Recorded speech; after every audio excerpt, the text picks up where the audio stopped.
sit back, grab yourself a cup of tea. Let me make this work out a little bit better. Maybe like that. And let's talk about the Dharma for a little bit. So when the Buddha sat under the Bodhi tree and came to his realization, his ultimate enlightenment, he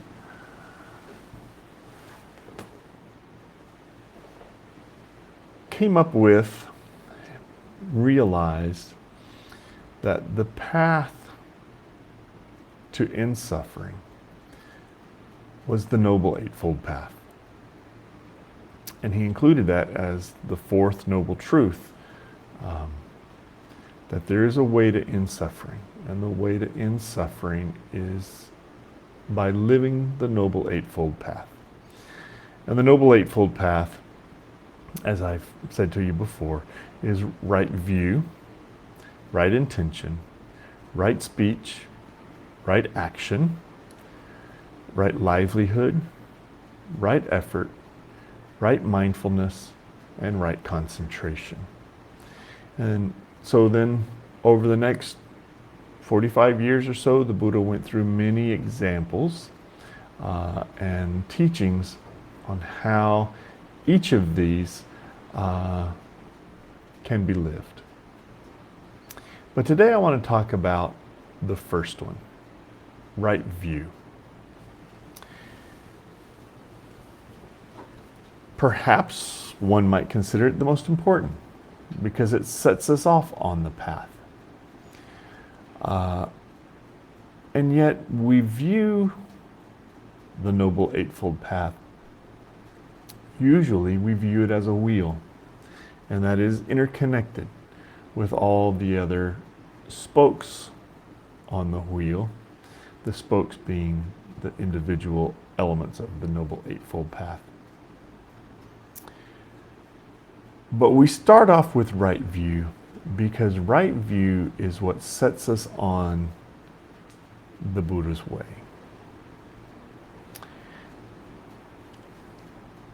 So for those of you who watched my Zen Minute that I did earlier today, I bought a new book, and probably do that way too often. But I bought a new book by Thich Nhat Hanh, and this one is called Beyond Self, Teachings on the Middle Way. And in this book, he makes it very clear that following the middle way, practicing non-self and non-duality is the key to right view and the key to eliminating suffering. And so while I read the sutra in today's Zen Minute, while I read the sutra on the middle way that he included in there, there were so many good quotes that are just nuggets to chew on. And I wanted to share some of those today because following the middle way is not just about life or death. It's not just about exist or not exist. It's about not choosing extremes in life. It's about non-attachment, even non-attachment to views. And I think Thich Nhat Hanh does a great job of describing this non-attachment to views and advising us, and it's very hard to do, mind you. We all have opinions. I told you a few weeks ago, when I drive down the road here in Vietnam, and people are driving on the wrong side of the street coming right at me, and it is just a normal part of life. I am attached to my views that that is totally wrong, and they're putting so many people at risk by doing so. And it becomes a constant point of mindfulness for me to stop being judgmental, stop placing my Western driving values on another people in another culture. And it's because me, like all people, it's hard not to be attached to views, right? And yet that's what the Buddha wants us to do, to alleviate our own suffering as well as the suffering of others. We have to not be so attached to our views. And as Thich Nhat Hanh describes in his book here, that's not necessarily the difference between right view and wrong view, because that's very relative. In an absolute sense, the only right view is no view at all. So here's a quote from his book that I wanted to share today. Buddhism, fully practiced, is free from dogmatism. If you worship something as a dogma, as absolute truth, you are not a good practitioner. You must be totally free, even from the teachings of the Buddha. The teachings of the Buddha are offered as instruments, not as absolute truth. Fascinating that here one of the world's most famous Dharma teachers, Zen masters, is telling us the teachings of the Buddha are offered as instruments, not as absolute truth. When you contemplate that for just a moment, you can see the Buddha lived somewhere around 500 years before the Common Era.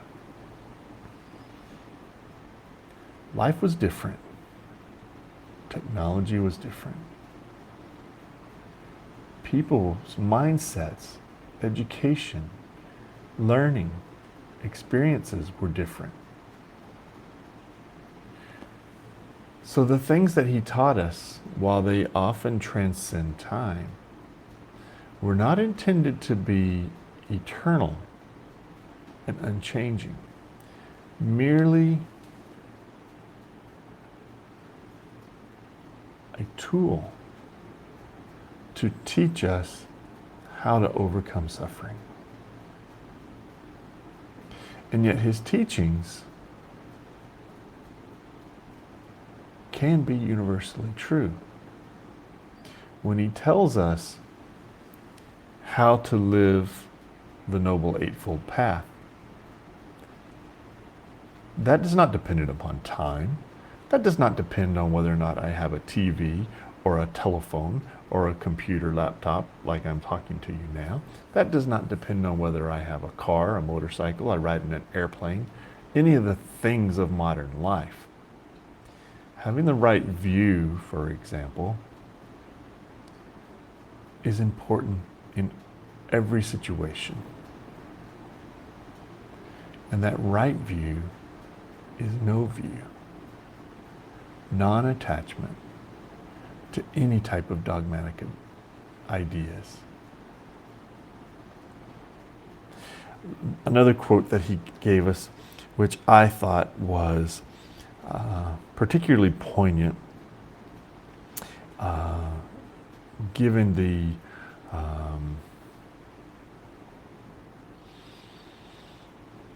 the still near constant conversation in Buddhist circles in America about the past election. And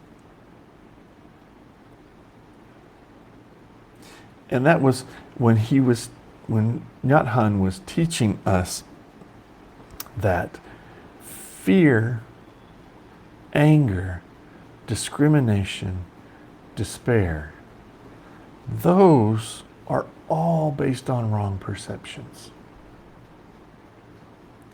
If you are afraid, it is because you have a wrong perception. If you are angry, it's because you have a wrong perception. If you discriminate between this and that, it's because you have a wrong perception about life, about the Buddha Dharma. Because the Buddha Dharma teaches us a way not to have fear, not to have anger, not to discriminate this from that, and not to have despair.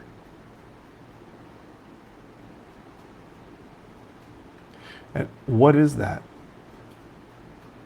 It's understanding non-discrimination. It's understanding that the Buddha says we follow the middle way. And the middle way, I'm going to liken again, as I did last week, to equanimity. Equanimity means living a life without attachment or aversion. Right?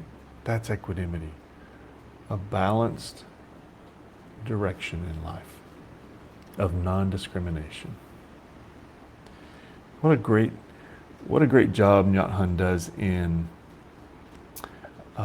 translating from the Samyukta Agama, this sutra that I shared with you earlier today, the Sutra on the Middle Way. And so just to summarize it briefly,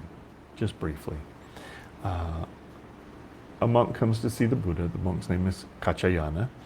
He comes to see the Buddha, and he says, you've spoken of right view. Can you tell me the story? What is right view? And the Buddha then began to say, people believe the world one way or the other. It either exists or doesn't exist. The mind either exists or doesn't exist. And he kind of went through this duality of nature that is commonly perceived by people. And the Buddha says, this is all wrong.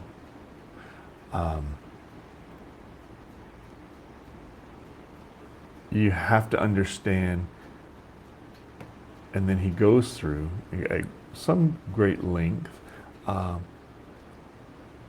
nidanas, the 12 links of dependent arising. And he lists them off and says, these are the things that lead to cause and effect.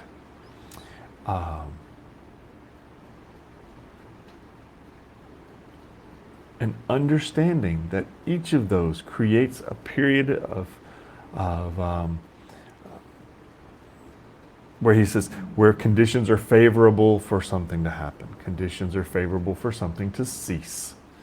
And he explains that in this sutra. But then he goes on to say, but my way is the middle way. And he says this, just briefly. The middle way, the Tathagata avoids two extremes and teaches us the Dharma dwelling in the middle way. The middle way says that this is because that is. This is not because that is not. And then he goes through the 12 nidanas.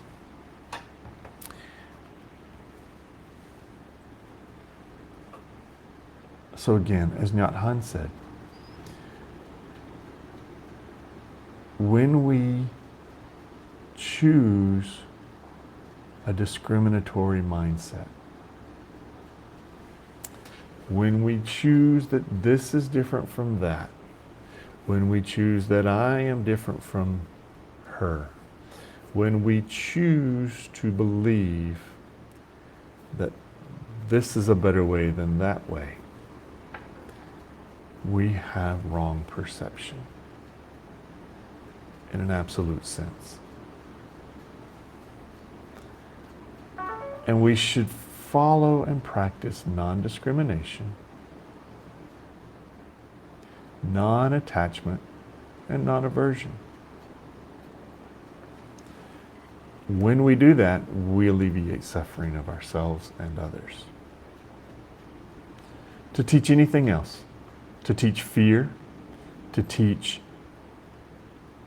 despising, to teach anger, to promote fear, to promote anger, to promote discrimination, is not the Buddha's teachings. The Buddha teaches non-suffering and how to not suffer. And we as Mahayanists teach the Bodhisattva way. When we learn how not to suffer, we seek to help others not suffer. We don't seek to help them by teaching discrimination. We seek to help them the same way we learn, which is teaching non-discrimination, non-attachment, and non-aversion. That is how the Buddha teaches. That is what Thich Nhat Hanh is teaching us in this book, Beyond Self. Because when you stop this wrong view of self,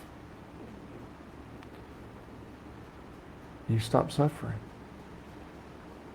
And this wrong view of self is totally tied up in all of these discriminations of I and you, me and him, me and her, separateness, discrimination.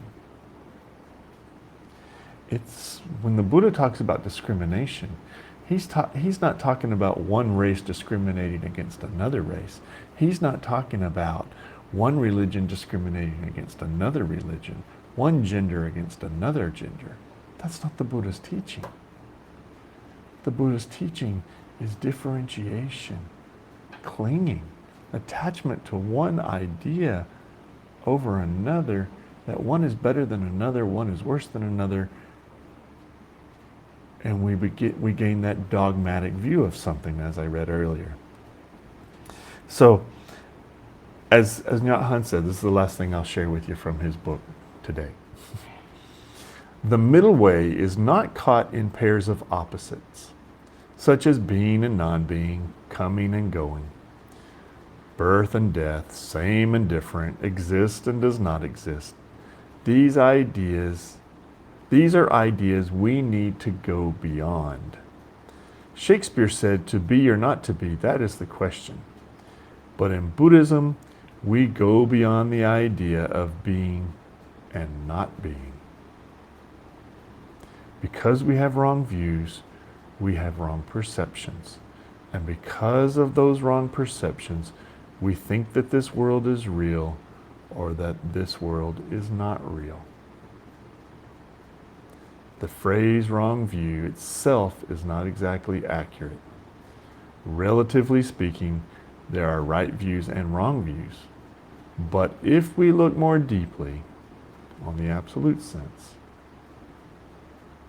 we see that all views are wrong views.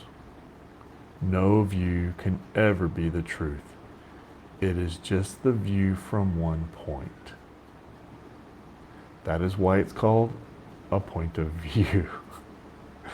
If we go to another point, we will see things differently and realize that our first view was not entirely right. Buddhism is not a collection of views. It is a practice that helps us eliminate wrong views.